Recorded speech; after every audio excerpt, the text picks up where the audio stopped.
ఇటీవల కురిసిన భారీ వర్షాల ప్రభావంతో తిరుమల ఘాట్ రోడ్ దెబ్బతిన్న నేపథ్యంలో రోడ్డు పునరుద్ధరణ పనులు ముమ్మరంగా జరుగుతున్నాయి.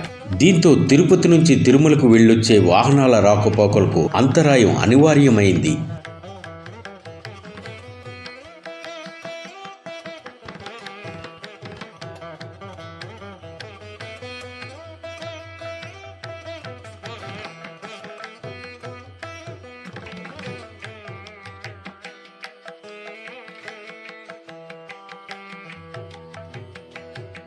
తిరుమల నుంచి వచ్చే వాహనాలను వదిలిన కొద్దిసేపటి తర్వాత తిరుమలకు వెళ్లే వాహనాలను అనుమతిస్తున్నారు.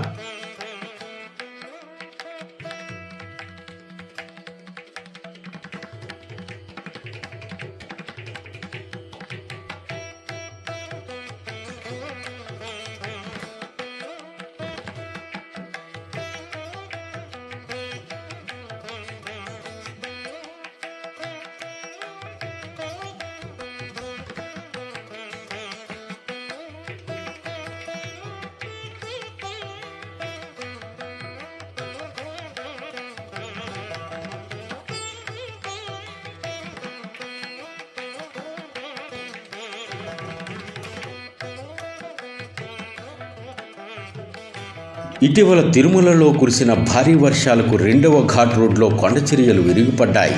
లింక్ రోడ్డు తర్వాత పలు చోట్ల ఘాట్ రోడ్డు కుంగిపోయింది. దీంతో ఇక్కడ పునరుద్ధరణ పనులు శరవేగంగా జరుపుతున్నారు. ఢిల్లీ ఐఐటి నిపుణుల పర్యవేక్షణలో పనులు చేపడుతున్నారు.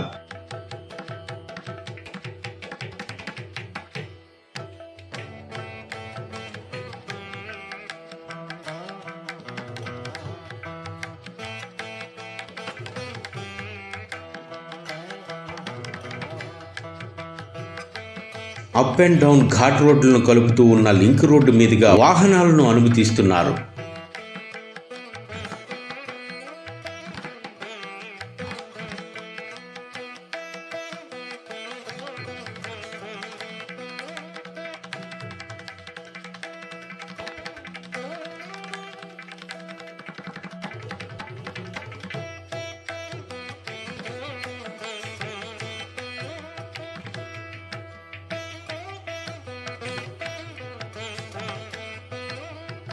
వచ్చే జనవరి 13 వైకుంఠ ఏకాదశి నాటికి పనులు పూర్తి చేసే దిశగా ఇంజనీరింగ్ అధికారులు చర్యలు చేపడుతున్నారు. అయితే వాహనాలు నిలిచిన ప్రాంతాల్లో యాత్రికులకు మంచినీరు వంటి సదుపాయాలు కల్పిస్తే బాగుంటుందని పలువురు కోరుతున్నారు.